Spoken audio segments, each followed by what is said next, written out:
Assalamualaikum warahmatullahi wabarakatuh. Terima kasih atas perhatian Bapak Ibu semua untuk kegiatan kami hari ini. Kami hari ini akan menyampaikan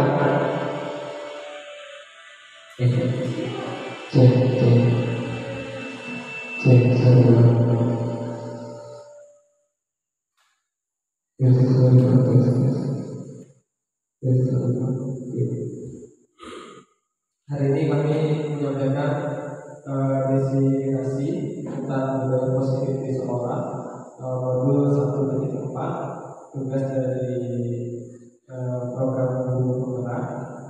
Pada kesempatan ini saya akan mendefinisikan SMP Negeri Selatan tentang budaya positif di sekolah. Ada beberapa pelajaran yang akan kami sampaikan di sini. Di sini ada perubahan paradigma, kemudian disiplin positif, motivasi perilaku, kebutuhan dasar, proses kontrol, keyakinan keras, dan segitiga institusi. Nah, sebelum kita memasuki materi tersebut, di sini ada cerita tentang Anda dan teman Anda. Kita bayangkan akan melakukan sebuah kegiatan. Kegiatan adalah jawaban membuka, kemudian Anda disangka sebagai A. Tugas Anda adalah menghafalkan salah satu tangan Anda. Coba Anda bayangkan bahwa Anda menemukan sesuatu yang sangat berharga di dalam kepala tangan Anda. Kemudian Anda belum menjaga benda tersebut sekuat tenaga karena begitu positifnya menjadi Anda. Tugas B adalah mencoba untuk segala cara untuk membuka kepala Anda. Anda boleh bujuk, kaget, mengintimidasi, memarahi, menggoda, mengkritik, bahkan menawari Anda agar Anda bersedia membuka kepala Anda. Nah, ini ceritanya. Kemudian pertanyaan berikutnya, apakah Anda atau B yang membuka kepala Anda? Mengapa? Kepala Anda atau B membuka kepala Anda? Kemudian pertanyaan kedua, apakah Anda atau B yang menutup kepala Anda? Mengapa? Apa alasan menutup kepala Anda? Kemudian yang terakhir, dalam kegiatan ini sesungguhnya siapa yang mengendali atau kontrol untuk membuka atau menutup tangan? Dari pertanyaan ini nanti kita akan pelajari tentang budaya positif. Yang pertama, disiplin positif dan nilai kebaikan. Perubahan paradigma belajar merupakan sebuah pergeseran cara pandang kita mengenai aktivitas belajar. Teori kontrol telah merubah cara pandang kita tentang aktivitas belajar. Stimulus responnya, kebutuhan kita sama, kemudian kita mencoba mengubah pandangan orang agar sama dengan kita. Perilaku buruk melihat suatu kesalahan, saya bisa mengontrol orang lain, kemudian pemaksaan ada pada saat menunjukkan gagal. Sama seperti cerita di awal tadi, si A ini kan memegang benda yang berharga, kemudian si B itu berusaha untuk membukanya. Jadi yang memegang bendanya adalah si A. Jadi misalkan si B ini gagal untuk membujuk si A, gagal membujuknya untuk membuka tangannya tadi, tapi dia akan melakukan pemaksaan untuk membukanya. Kalau tidak bisa memaksa, dia akan aktifnya. Nah, itulah posisi kontrolnya. Kemudian teori kontrolnya, kebutuhan kita berbeda. Teorinya gitu. Sebenarnya kebutuhan setiap orang itu pasti berbeda. Kita berusaha memahami pandangan orang lain. Semua perilaku mempunyai tujuan. Orang lain tidak bisa mengontrol kita. Kemudian kolaborasi dan konsensus menciptakan pilihan yang baru. Kedua, disiplin positif. Disiplin merupakan cara diri untuk melakukan sesuatu berdasarkan motivasi internal dalam diri sendiri. Jika kita tidak memiliki motivasi internal, maka memerlukan pihak lain untuk mendisiplinkan atau motivasi eksternal. Disiplin dapat digunakan sebagai kontrol dan diri karena membuat kita belajar untuk mengontrol diri agar mencapai tujuan yang mulia, masuk pada hal yang dianggap seseorang. Nah, nilai dalam diri nilai yang ada pada dalam diri kita itu disebut dengan nilai kebajikan. Nilai kebajikan nanti berkaitan dengan disiplin positif kita sendiri. Karena bila ada nilai kebajikan dalam diri kita, maka kita akan melakukan sesuatu itu dengan sukarela. Misalkan ketika kita melihat sampah yang berserakan, kalau ada nilai kebajikan pada diri kita, maka kita akan mengambilnya tanpa kita peduli itu sampah siapa. Kemudian disiplin positif tujuan dan berhenti hanya dengan cara di mana ada kemerdekaan, disitulah harus ada disiplin yang kuat. Sungguh pun disiplin itu bersifat disiplin, yaitu kita sendiri yang mewajibkan kita dengan sekeras-kerasnya, tetapi itu sama saja sebab jikalau kita tidak dapat melakukan disiplin diri kita, maka penguasa lain mendisiplinkan diri kita, dan peraturan demikian itulah harus ada dalam suasana yang berbeda. Selanjutnya di sini saya akan menjelaskan mengenai nilai-nilai kebajikan. Ada beberapa nilai kebajikan yang ada di kehidupan kita. Yang sekarang sedang kita gaungkan adalah nilai kebajikan dari profil pelajar Pancasila, yakni beriman, bertakwa kepada Tuhan Yang Maha Esa, mandiri, bernalar kritis dan berkebinekaan global, bergotong royong dan kreatif. Kemudian ada dari Ibo Primary Years Program, ada 11 nilai kebajikan yang mereka terapkan. Yang pertama rasa hormat, kemudian integritas, mandiri, menghargai, antusias, empati, keingintahuan, kreativitas, kerjasama, dan percaya diri serta komitmen. Nah, ini adalah nilai-nilai kebajikan yang diterapkan oleh beberapa institusi. Kemudian kita sebagai seorang pendidik sekarang sedang menggaungkan yang namanya profil pelajar Pancasila, yang kita harapkan dengan nilai kebajikan ini maka anak-anak didik kita itu melakukan sesuatu dengan keikhlasan mereka, bukan lagi dengan keterpaksaan. Mereka bergotong royong, artinya kalau ada tugas-tugas misalkan membersihkan sekolah, mereka tidak lagi hiri-hirian antara satu dengan yang lainnya, maka mereka akan bersama-sama membersihkan lingkungan sekolah.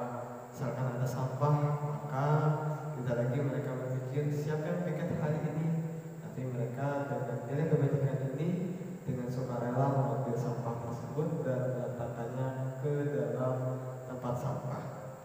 Kemudian selanjutnya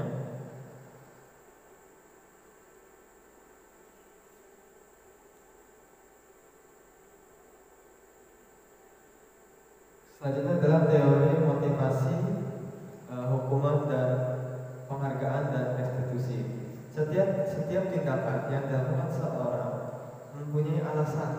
Dia ini dosen menyatakan ada 3 motivasi perilaku manusia dalam kehidupan ini.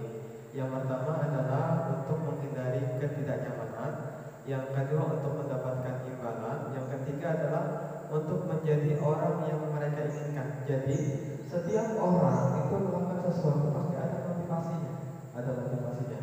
Ada mereka itu karena takut dihukum, maka mereka mengerjakan apa yang kita inginkan. Yang kedua, mungkin karena kita memberikan hadiah dari uang yang kita berikan, sehingga mereka dengan sukarela juga melakukan, tetapi dengan mengharapkan imbalan atau reward tadi.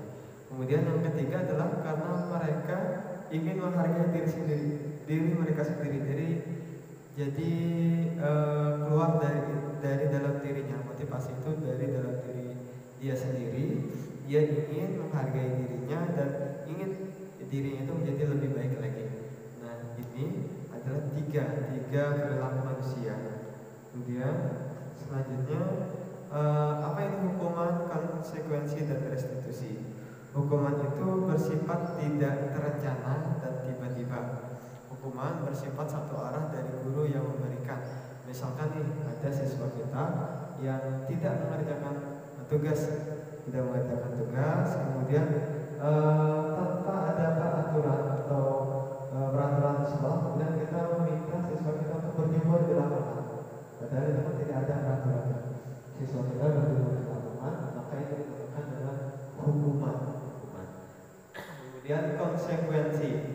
sudah terencana, sudah disepakati. Jadi ada kesepakatan sebelumnya. Misalkan kita punya kesepakatan dengan anak-anak, kalau tidak mengerjakan tugas maka dia harus menyelesaikan tugas tersebut di luar kelas misalkan. Atau misalkan ketika anak datang terlambat maka dia membersihkan lingkungan sekolah. Berarti ada sudah peraturan yang tertera dalam peraturan sekolah, maka itu disebut dengan konsekuensi. Sedangkan yang ketiga adalah restitusi. Restitusi itu proses menciptakan kondisi bagi murid untuk memperbaiki kesalahannya. Jadi ketika anak itu melakukan kesalahan, tidak langsung kita berikan sanksi, tetapi kita tanya dulu mengapa anak ini melakukan kesalahan. Kemudian kita lihat kesalahan itu seperti apa. Kemudian kita tanya, maukah dia berubah? Jadi ada step by stepnya yang dilakukan sehingga anak tersebut akan membuat dirinya menjadi lebih baik lagi, mau berubah untuk menjadi lebih baik lagi. Nah, melalui pendekatan restitusi, ketika murid berbuat salah, mengajak murid merefleksi apa yang telah dilakukan untuk memperbaiki kesalahan sehingga dapat menjadi pribadi yang lebih baik. Murid perlu bertanggung jawab atas perilaku yang telah mereka pilih dan belajar untuk berbuat lebih baik lagi. Ciri-ciri yang membedakan antara restitusi dengan program disiplin lain adalah restitusi itu bukan menebus kesalahan, namun belajar dari kesalahan. Kemudian restitusi memperbaiki hubungan, tawaran bukan paksaan. Restitusi itu menuntut untuk melihat dalam diri. Restitusi mencari kebutuhan dasar yang mendasari tindakan. Restitusi fokus pada karakter bukan pada tindakan. Kemudian menguatkan dan fokus pada solusi. Ini restitusi. Di sini ada perbedaan-perbedaan antara hukuman, konsekuensi dan restitusi diantaranya. Nanti bisa dibaca oleh Bapak Ibu. Yang pertama, sesuatu yang menyakitkan. Jadi hukuman itu sesuatu yang menyakitkan dan harus terjadi. Kemudian kalau konsekuensi sesuatu yang harus terjadi tetapi tidak menyakitkan. Kenapa tidak menyakitkan? Karena mereka sudah ada aturannya. Kemudian restitusi adalah sesuatu yang restitusi itu adalah sesuatu yang merupakan pilihan. Jadi tidak harus dihukum. Jadi bisa diberikan pengetahuan yang lainnya. Kemudian kalau hukuman itu tidak nyaman untuk murid, untuk anak dalam jangka waktu yang panjang. Konsekuensi tidak nyaman untuk murid atau untuk anak dalam jangka waktu yang pendek. Sedangkan restitusi menguatkan untuk murid atau anak dalam jangka waktu yang panjang. Nah, selanjutnya bisa Bapak Ibu baca dengan sendiri. Contoh lagi perbedaan antara hukuman, konsekuensi dan restitusi adalah murid atau anak itu belajar menyembunyikan kesalahan.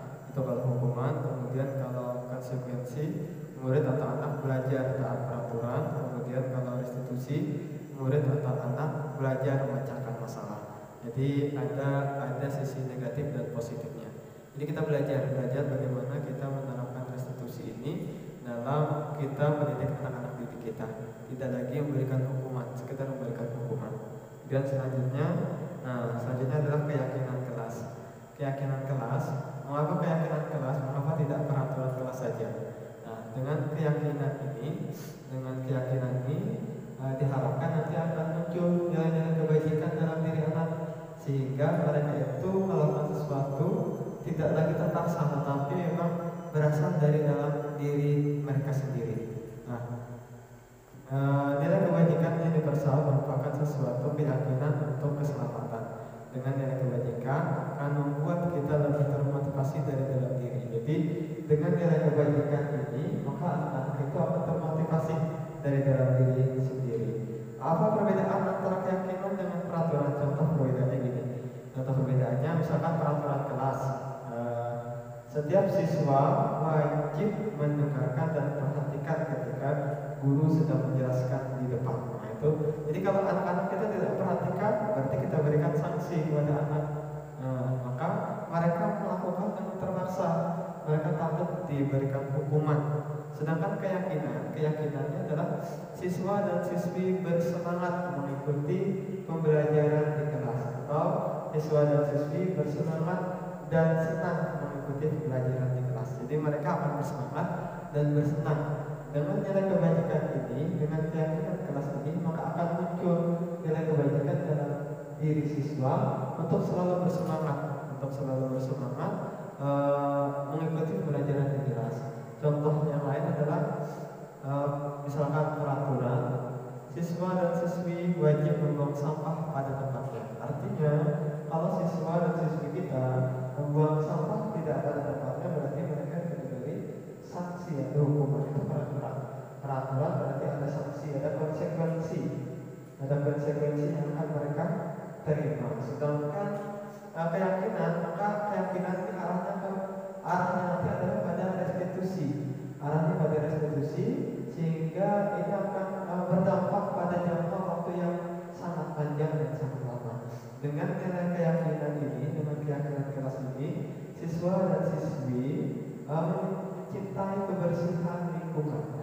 Mereka mencintai, jadi tidak hanya di sekolah, ketika mereka di rumah dan rumah kotor, mereka akan muncul dalam dirinya nilai kebajikan ingin membersihkan rumah tersebut. Atau ketika mereka dalam pekerjaan mereka nanti ketika mereka sudah dewasa melihat lingkungan kerjanya kotor, berserakan sampah, maka dalam diri itu merasa tidak senang dengan kotor ini, maka mereka dengan ikhlas akan membersihkan sampah-sampah yang berserakan tersebut. Nah di sini saya ada membuat nilai kebajikan di kelas atau keyakinan kelas di kelas 7. Saya memberi 3 materi kesempatan, bisa Bapak dan Ibu saksikan.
sebagai contoh saya buat nilai keyakinan di kelas 7 dengan harapan nanti dengan keyakinan ini maka akan muncul nilai-nilai kebajikan dari dalam diri siswa dan siswi kita anak-anak kelas 7 sehingga mereka akan melakukan sesuatu itu dengan sukarela. Tidak lagi ada paksaan untuk mereka. Ketika mereka hadir ke sekolah maka mereka bersemangat hadir ke sekolah karena memang mereka senang dan bersemangat hadir ke sekolah. Itu adalah contoh-contoh dari nilai keyakinan yang telah saya buat di kelas 7 SMP Negeri 3 Pantai Indah Selatan. Oke, selanjutnya adalah video dari sudah. Kemudian 5 kebutuhan dasar manusia. Ada 5 kebutuhan dasar manusia. Pertama adalah bertahan hidup, kemudian kasih sayang, kebebasan, kesenangan, kemuasaan. Bagaimana pengertian dari 5 kebutuhan dasar ini? Untuk kita lebih memahami dari 5 kebutuhan dasar ini, lebih baik kita saksikan video yang telah dibuat oleh Kementerian Pendidikan. Nanti bisa Bapak Ibu saksikan video berikut agar kita bisa lebih memahami mengenai 5 kebutuhan hidup manusia agar kita bisa memperlakukan siswa kita sehingga mereka akan senang dan bersemangat untuk belajar di sekolah kita. Silakan Bapak Ibu saksikan.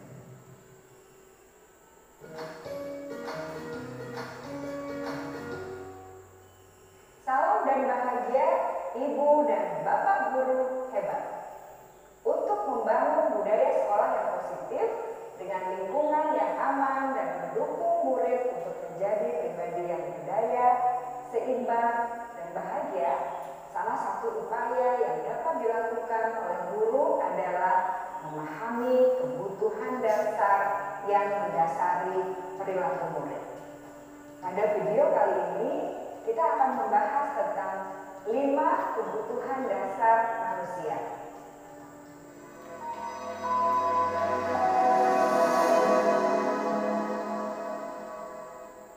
Ki Hajar Dewantara dalam salah satu kutipannya menyatakan, kita ambil contoh perbandingannya dengan hidup tumbuh-tumbuhan. Seorang petani dalam hakikatnya sama kewajibannya dengan seorang pendidik yang menanam padi misalnya. Hanya dapat menuntun tumbuhnya padi. Ia dapat memperbaiki kondisi tanah, memelihara tanaman padi, memberi pupuk dan air, membasmi ulat-ulat atau jamur-jamur yang mengganggu hidup tanaman padi, dan lain sebagainya. Ketika guru memahami kebutuhan apa yang mendasari perilaku murid, dan guru berusaha menuntun dan mendukung murid dalam memenuhi kebutuhannya secara positif, pada hakikatnya guru tersebut ibarat seorang petani yang sedang berusaha memahami kebutuhan masing-masing tanaman, dan ia berusaha memenuhi kebutuhan tanaman tersebut agar dapat tumbuh dengan subur dan maksimal. Dr. William Glasser, seorang psikiater dari Amerika Serikat, menyatakan bahwa seluruh tindakan manusia memiliki tujuan tertentu, yaitu memenuhi kebutuhan dasarnya. Ketika kelima kebutuhan dasar telah terpenuhi secara memadai, maka murid akan tumbuh dengan seimbang dan bahagia. Sebaliknya, ketika kebutuhan dasar tidak terpenuhi dengan baik, maka seseorang akan mengalami emosi negatif seperti bosan, sedih, dan kecewa. Bahkan mereka dapat melakukan perbuatan yang bertentangan dengan nilai-nilai kebajikan atau melanggar peraturan. Dengan kata lain, perilaku buruk seseorang biasanya adalah respons dari kebutuhan yang tidak terpenuhi. Namun, mereka tidak tahu cara untuk menyampaikannya.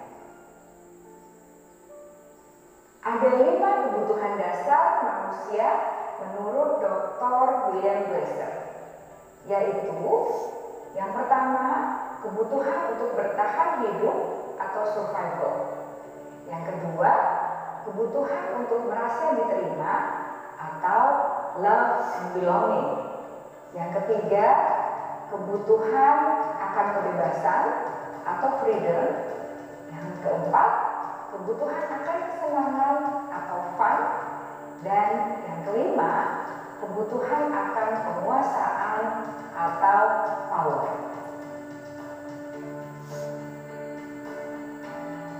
Kebutuhan dasar yang pertama adalah kebutuhan yang bersifat fisiologis untuk bertahan hidup atau survival. Misalnya, kesehatan, rumah, dan makanan. Kebutuhan biologis sebagai bagian dari proses reproduksi termasuk kebutuhan untuk tetap bertahan hidup. Kebutuhan untuk merasa aman juga termasuk dalam kebutuhan ini.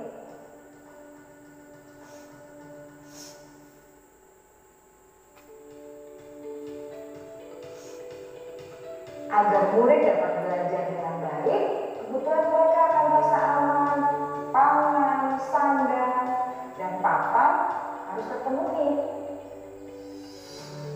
Bagaimana mungkin mereka dapat belajar dengan baik bila mereka datang ke sekolah dengan perut yang lapar atau bila rumah mereka kebanjiran?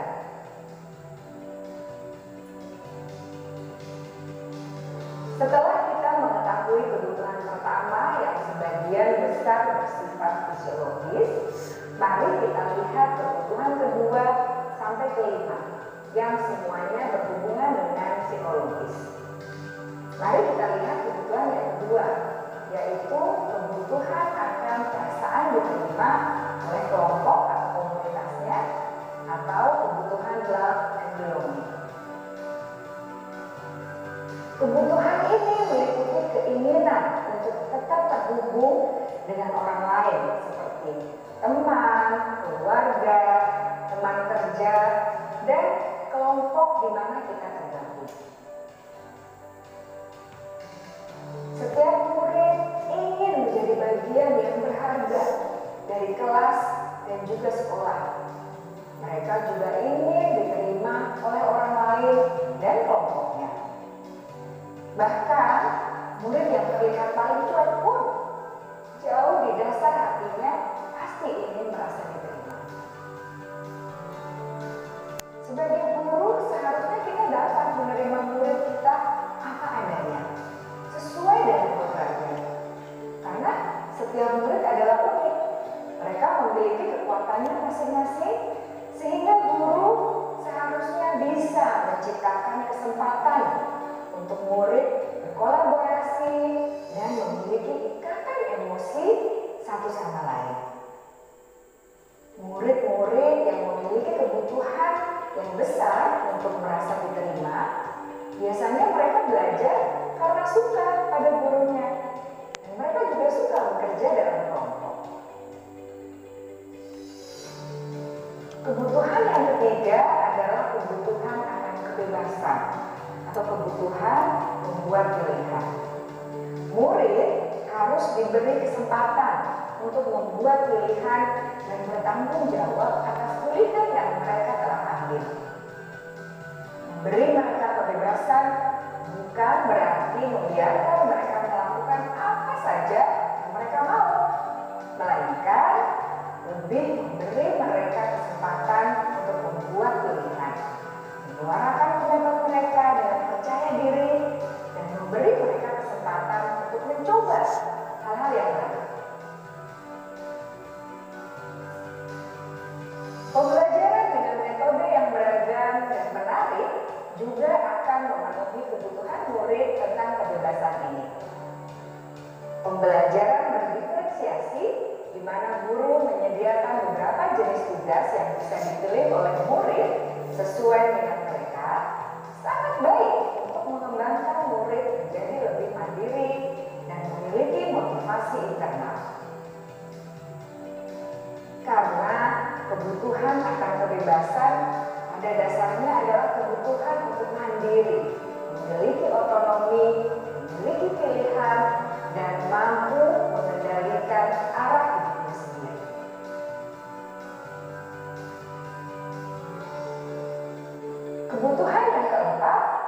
adalah kebutuhan akan kesenangan. Bayangkan Bapak Ibu, hidup tanpa rasa senang. Betapa menyedihkannya. Glasser menghubungkan kebutuhan akan kesenangan dengan belajar. Jangan sepelekan kebutuhan murid untuk merasa senang di kelas.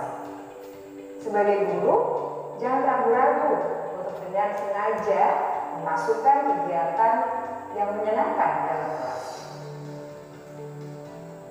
Murid-murid dengan kebutuhan dasar kesenangan yang tinggi ingin menikmati apa yang mereka lakukan. Mereka juga konsentrasi tinggi saat mengerjakan hal-hal yang disenangi.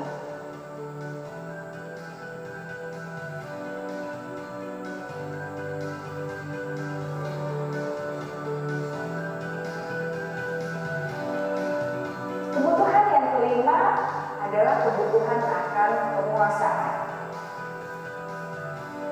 Setiap murid memiliki kebutuhan untuk merasa kompeten,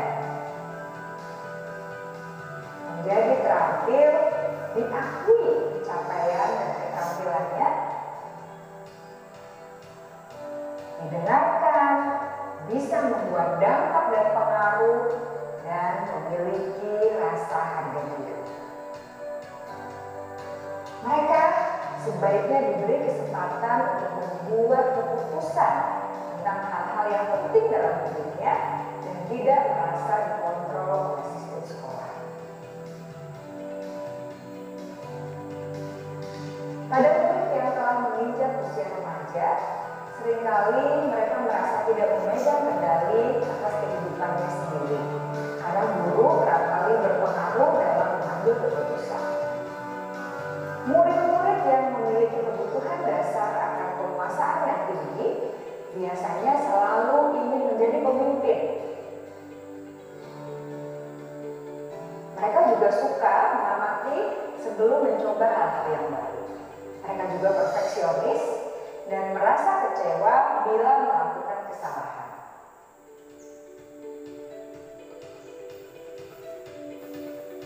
Ibu dan bapak guru sangatlah penting bagi kita untuk mengetahui kebutuhan dasar murid-murid, agar kita memahami alasan dibalik sikap dan tingkah laku mereka.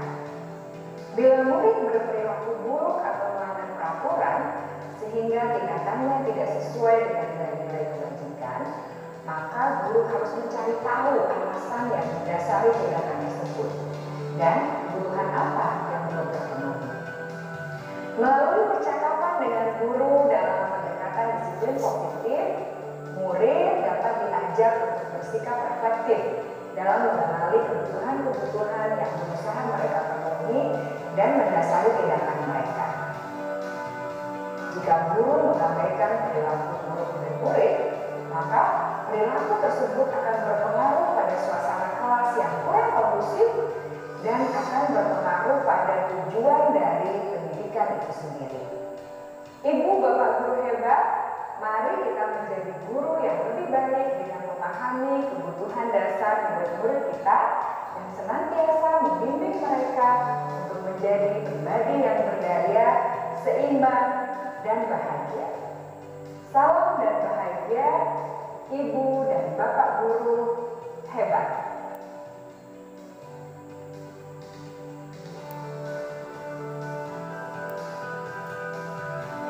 Selanjutnya, ini nanti kita akan menggunakan posisi kontrol manusia. Itu ada sebagai penghukum, membuat rasa bersalah, memantau dan manajer. Ini posisi kontrol seorang guru. Sebagai penghukum, artinya ketika siswa melakukan kesalahan, dia langsung memberikan hukuman untuk menghukum. Kemudian membuat rasa bersalah. Ketika siswa melakukan kesalahan, kita langsung menegurnya. Kemudian kita perasaannya kita kenai perasaannya supaya dia merasakan rasa bersalah. Kemudian sebagai teman, ketika dia melakukan kesalahan, kita berposisi sebagai teman. Kita tanya, kita curhat sebagai teman. Kemudian memantau itu berarti kita sudah melihat berapa kali kamu melakukan kesalahan. Kamu sering melakukan kesalahan, berarti kita sebagai dan terakhir adalah sebagai manajer.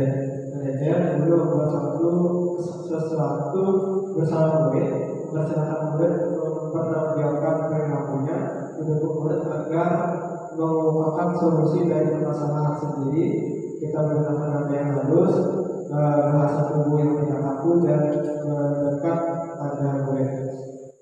Contohnya tadi seperti tadi, ketika siswa membuang sampah sembarangan misalkan, ketika siswa membuang sampah sembarangan, maka kita bertanya, mengapa siswa ini membuang sampah sembarangan? Nah, kemudian misalkan dia bilang tidak ada tempat sampah, maka kita tunjukkan tempat sampah yang mana.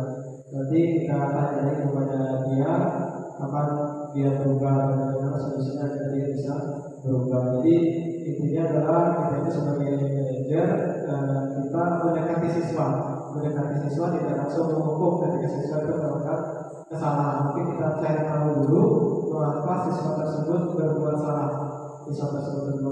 Kemudian kita tanya solusinya kepada mereka. Agar nilai kebajikan yang ada dalam diri mereka itu bisa muncul. Dengan adanya nilai kebajikan, maka mereka akan dengan sukarela melaksanakan kegiatan-kegiatan mereka sendiri. Untuk memahami 5 posisi kontrol yang telah saya jelaskan tadi, alangkah lebih baiknya lagi kita menyaksikan video yang telah dibuat oleh Kementerian Pendidikan. Ini videonya silakan Bapak dan Ibu guru saksikan video berikut.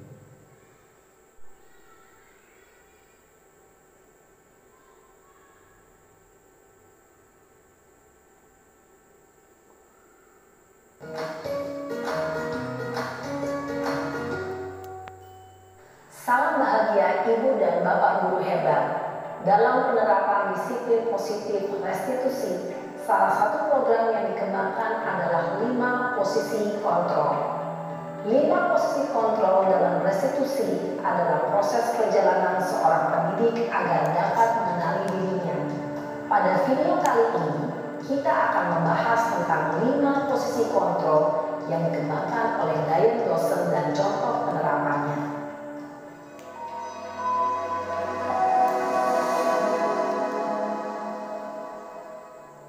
5 posisi kontrol itu adalah 1. Posisi penghukum, 2. Posisi pembuat merasa bersalah, 3. Posisi teman, 4. Posisi pemantau atau monitor, dan 5. Posisi manajer. Untuk lebih memahami kelima posisi tersebut, mari kita saksikan kasus Naren yang terlambat hadir 20 menit di sekolah dan melihat bagaimana kelima posisi kontrol dalam menghadapi masalah tersebut.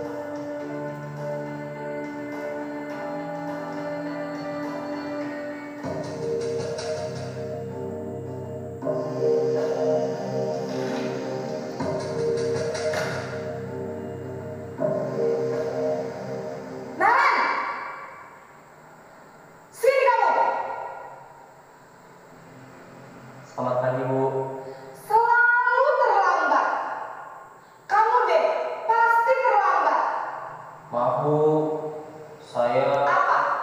Apa coba? Alasan kamu apa lagi? Kapan sih kamu tidak terlambat? Malas sekali ya kamu jadi anak. saya Dasar pemalas. Gak kapok-kapok sih kamu. Sudah berapa kali terlambat? Sana, kamu keliling lapangan basket 2 kali. kenapa saya harus keliling lapangan basket, Bu? Kenapa? Kamu melawan ibu. Berani-beraninya jawab. Sudah terlambat, masih berani jawab pula. Keliling lapangan basket 5 kali sekalian. Biar kapok. Cepat. Pergi sana ke lapangan basket. Posisi penghukum biasanya berbicara dengan nada tinggi, menghardik, menunjuk-nunjuk, menyakiti, dan menyindir. Hukuman bisa berupa fisik maupun psikis. Ibu dan Bapak guru hebat, dampak yang terjadi pada murid ketika guru berada pada posisi penghukum adalah murid cenderung akan memberontak, bahkan menyimpan dendam.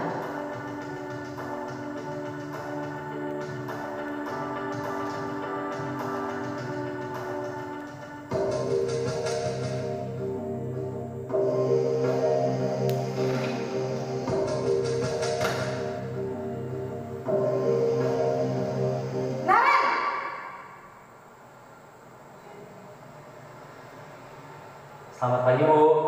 Naren, kamu kenapa terlambat lagi, nak?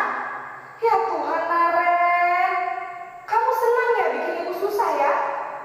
Kalau kamu terlambat lagi, nanti ibu yang ditegur bapak kepala sekolah, nak. Disangka ibu tidak bisa membina kamu. Duh, gimana ini? Maaf, Bu. Duh, Gusti Naren, kamu suka ya kalau ibu ditegur bapak kepala sekolah? Terus, sekarang ibu harus tulis apa yang di buku absen? Ini kamu sudah sering terlambat loh. Ibu harus apa coba? Maaf, Bu. Maaf sekali. Ya sudah, lain kali jangan bikin ibu susah lagi ya, nak ya. Ibu tidak akan kuat lagi kalau kamu begini terus. Bisa jantungan kalau ibu tegur bapak kepala sekolah. Sana cepat ke kelas. Maaf ya, Bu. Maaf sekali. Posisi pembuat rasa bersalah berbicara dengan nada tenang, cenderung lembut. Namun kata-kata yang diutarakan membuat murid merasa menjadi orang yang gagal, memandang buruk dirinya sendiri, merasa tidak berharga, dan tidak sanggup membahagiakan orang lain. Ketika guru mengambil posisi pembuat rasa bersalah, murid akan menganggap dirinya yang bersalah dan ia akan menyimpan emosi negatif tersebut di dalam dirinya.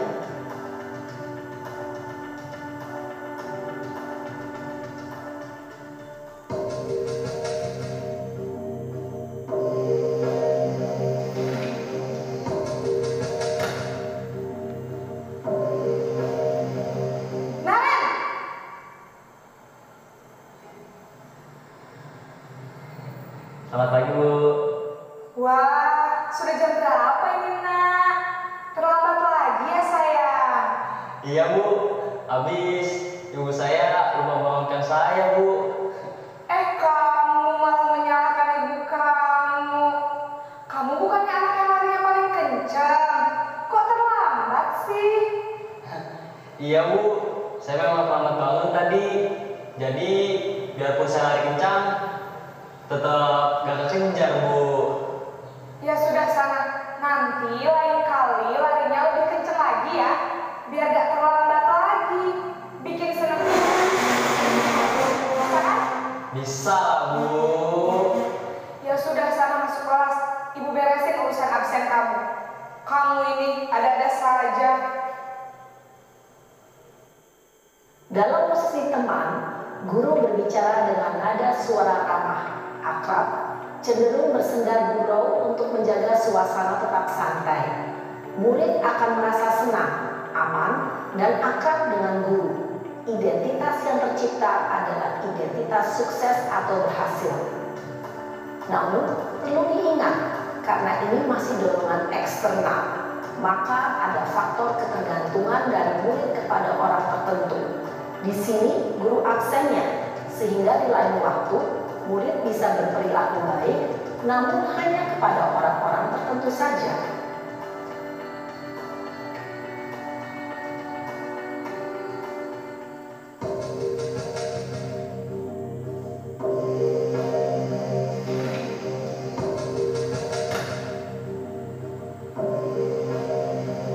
Naren!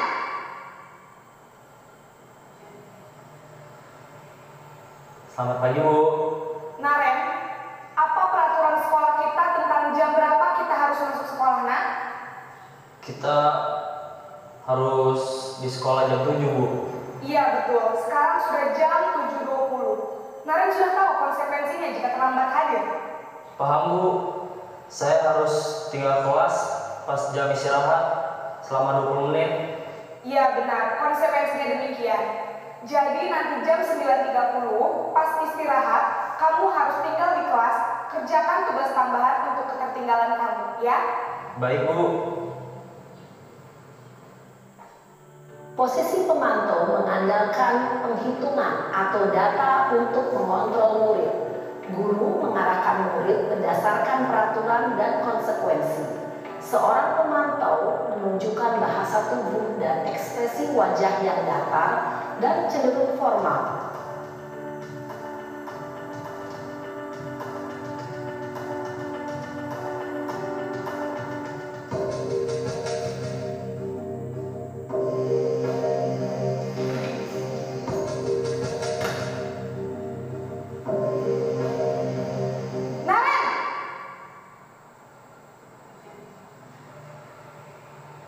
Selamat pagi, Bu. Selamat pagi, Naren. Maaf, Bu, saya terlambat. Iya, sekolah masuknya jam 7, sekarang sudah jam 7.20. Jadi sekarang bagaimana ini, Naren? Maaf, Bu, saya lupa setel alarm saya semalam. Baiklah, menurut kamu, keyakinan sekolah yang mana yang perlu kamu tingkatkan? Menghargai diri sendiri dan orang lain mungkin ya, Bu. Setuju. Jadi, apakah Naren meyakini prinsip saling menghormati tersebut? Iya, Bu, saya meyakininya. Apakah Naren bersedia memperbaiki masalah keterlambatan ini? Bersedia, Bu. Bagaimana kamu akan perbaiki masalah keterlambatan ini? Saya akan coba untuk tidak lupa menyetel alarm saya, Bu. Baik, kalau Naren lupa menyetel alarm di rumah, ada orang yang kira-kira bisa bantu mengingatkan tidak? Ada, Bu. Kakak saya, Kak Emma. Ada lagi selain Kak Emma? Selain Kak Emma, ada ibu saya. Baik, jadi yang mengingatkan Naren adalah Kak Emma dan ibu kamu ya? Kira-kira akan mulai setel alarm kapan nih, Naren? Setelah pulang sekolah, akan segera saya lakukan. Baik, jadi Naren akan setel alarm untuk bangun besok pagi dan akan diingatkan oleh kakak dan ibunda Naren ya. Ada lagi yang mungkin perlu dilakukan, Naren, agar tidak terlambat bangun lagi? Tidak ada, Bu. Baik, Naren, terima kasih untuk kerjasama kamu. Sekarang kamu perlu kembali ke kelas untuk belajar. Baik, Bu, terima kasih. Posisi manajer adalah posisi kontrol yang disarankan untuk membimbing murid memiliki sikap disiplin yang positif, yaitu murid yang mandiri, bertanggung jawab, dan dapat memecahkan masalah. Tujuan dari posisi ini adalah agar murid dapat berefleksi atas tindakannya. Guru akan dengan tulus memberikan pertanyaan-pertanyaan bermakna, sehingga membuat murid dapat belajar dari kesalahannya dan mencari sebuah solusi untuk menyelesaikannya. Ibu dan bapak guru hebat, setelah mengamati adegan kelima posisi kontrol tadi, kira-kira posisi mana yang paling ideal? Posisi mana yang dapat menunjang motivasi intrinsik murid? Ya, tentu posisi manajer. Posisi ini memang posisi ideal yang ingin dituju setiap pendidik. Pada posisi inilah, guru dapat menerapkan disiplin positif yang berpihak pada murid, yang memerdekakan murid. Perjalanan seorang pendidik tentunya tidak mudah untuk sampai pada posisi seorang manajer. Namun, tujuan kita pasti, yaitu menciptakan murid-murid yang mandiri, merdeka, dan bertanggung jawab. Semoga penggambaran 5 posisi kontrol yang telah diperlihatkan ini dapat menjadi ajang refleksi bagi kita semua, agar dapat terus mengasah dan menerapkan disiplin positif yang memerdekakan murid. Mari terus berlatih dan bersemangat. Selamat menerapkan. Salam dan bahagia Ibu dan Bapak Guru hebat. Nah, ini ada beberapa tindakan dalam melakukan segitiga restitusi. Pertama adalah menstabilkan identitas, yang kedua adalah validasi tindakan yang salah, yang ketiga menanyakan keyakinan kelas yang sudah dibuat. Ketika anak-anak melakukan kesalahan, kita stabilkan dulu anak-anaknya. Kita bisa memberikan contoh dulu bapak ibu juga pernah melakukan kesalahan tersebut, tapi secara manusia pasti pernah melakukan kesalahan dan pasti bisa berubah. Contoh dari menstabilkan identitas. Kemudian validasi kepada anak-anak tadi, kenapa melakukan kesalahan, kemudian alasan mereka, kemudian menanyakan keyakinan kelasnya dan meminta mereka untuk memberikan solusi. Untuk lebih memahami penjelasan saya tentang segitiga restitusi ini, saya telah membuat contoh dari penerapan segitiga restitusi ini. Mungkin Bapak dan Ibu bisa menyaksikan contoh yang saya buat agar nanti kita bisa lebih memahami bagaimana sih penerapan dari segitiga restitusi ini. Silakan Bapak dan Ibu saksikan contoh dari penerapan segitiga restitusi yang saya terapkan untuk anak kelas 7 sampai dengan 3 Bentayan Hilir Selatan.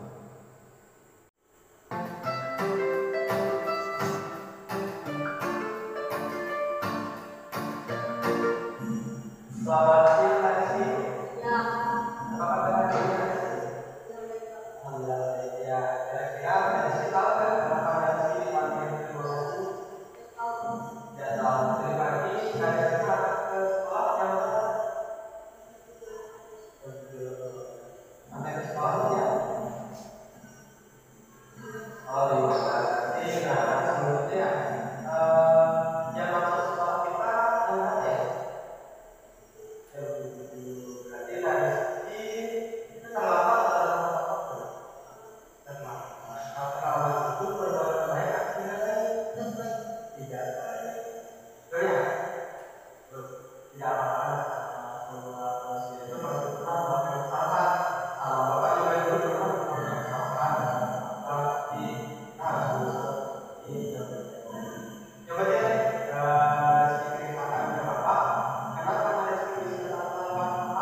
berarti dari sisi aktif salah Nah, demikian tadi contoh dari penerapan segitiga restitusi terhadap siswa yang datang terlambat ke sekolah. Jadi yang pertama dilakukan adalah menstabilkan identitas. Artinya kita juga menekankan kepada siswa bahwa kita juga dulu pernah melakukan kesalahan yang sama seperti itu. Nah, tapi kita nanti bisa berubah untuk menjadi lebih baik lagi. Kemudian kita validasi tindakan dia yang salah. Kita tanya mengapa datang terlambat, benarkah datang terlambat, bukan langsung dengan menghukumnya, tapi kita tanya dulu, benarkah siswa ini datang terlambat? Kalau benar, baru kita tanya alasannya, kenapa dia datang terlambat. Setelah itu baru kita mengingatkan, menanyakan keyakinan kelas yang ia langgar di sini. Kemudian baru kita arahkan dia untuk menjadi lebih baik lagi dengan cara menerapkan keyakinan kelas tersebut, dengan cara memunculkan kebajikan yang ada dalam dirinya. Dengan ini semoga nanti kedepannya anak ini akan menjadi lebih baik lagi. Mungkin itu yang bisa saya sampaikan terkait dengan penyampaian saya hari ini tentang budaya positif. Mungkin ada yang ditanyakan dari rekan-rekan semua atau ada yang menanggapi, silakan. Oke, silakan Pak Gawai yang ingin menanggapi atau bertanya, saya persilakan. Bismillahirrahmanirrahim. Perkenalkan, saya nama Gawai, pembina atau pengajar mata pelajaran pendidikan agama Islam. Sesungguhnya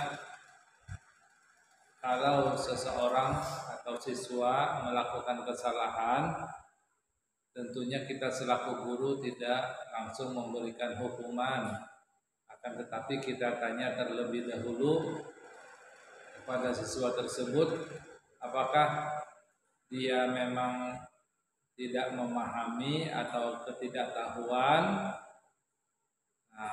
Melihat dari tanggapan siswa tersebut baru kita bisa mengambil kesimpulan apakah siswa itu memang tidak tahu atau memang disengaja. Dan juga kita selaku pendidik tentunya tidak asal hukum saja, ya. Akan tetapi kita lihat kesalahan-kesalahannya tersebut.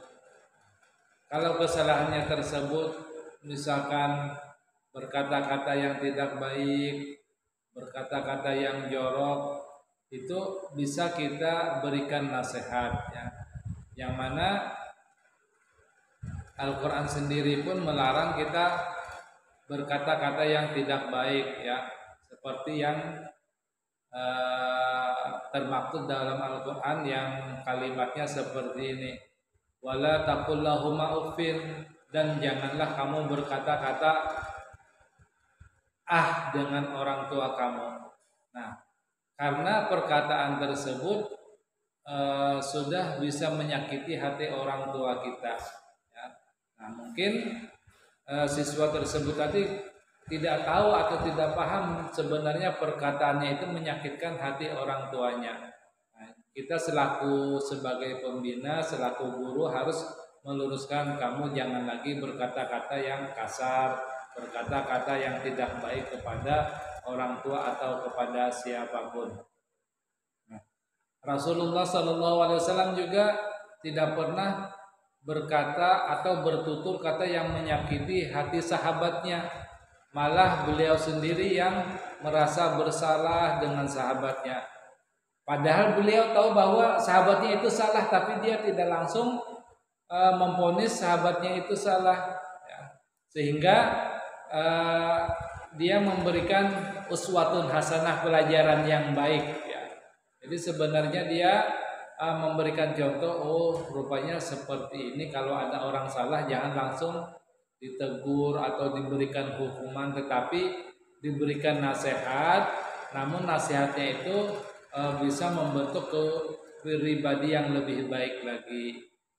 Nah, mungkin itu tanggapan saya tentang memberikan hukuman kepada seseorang atau kepada murid kita, agar murid kita itu tidak merasa disepelekan, tetapi kita menghargai, seolah-olah kita pun juga pernah merasakan kesalahan itu sendiri, ya. Jadi murid itu langsung tidak patah hati, tetapi rupanya guru pun juga atau abahku pun juga dahulu pernah, tapi dengan cara mungkin meminta maaf ya, meminta nasihat kepada orang yang lebih bagus memberikan nasihat tersebut, sehingga si siswa atau si murid tadi tidak merasa bersalah dan dia merasa dihargai. Nah, mungkin ini tanggapan saya. Kurang lebihnya mohon maaf. Terima kasih. Assalamualaikum warahmatullahi wabarakatuh.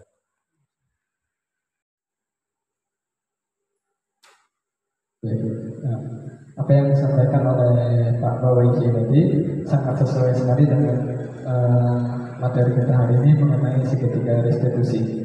Yakni dalam agama pun kita tidak boleh langsung menghukum seorang siswa yang bersalah.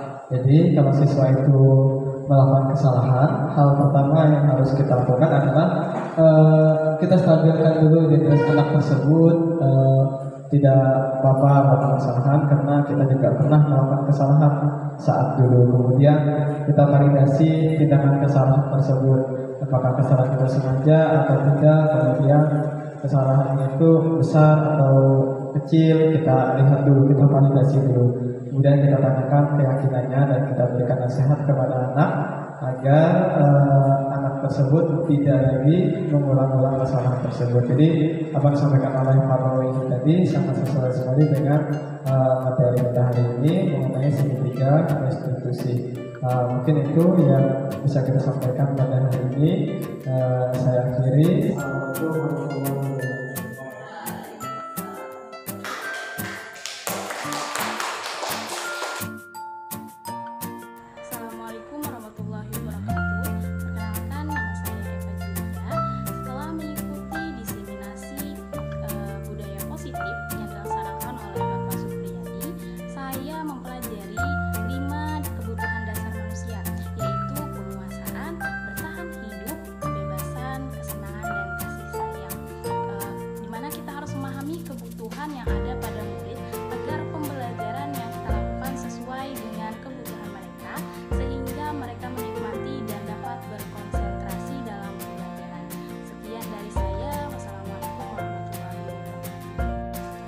Assalamualaikum warahmatullahi wabarakatuh. Perkenalkan, nama saya Titi Umiati. Setelah mengikuti diseminasi budaya positif yang dilaksanakan oleh Bapak Supriyadi, saya memahami ada 5 posisi kontrol seorang guru, yaitu yang pertama sebagai penghukum, pembuat rasa bersalah, teman, pemantau, dan yang terakhir sebagai manajer. Dan kita sebagai seorang guru harus berusaha memposisikan diri sebagai manajer. Ya, itulah demikian yang bisa saya sampaikan. Wassalamualaikum warahmatullahi wabarakatuh.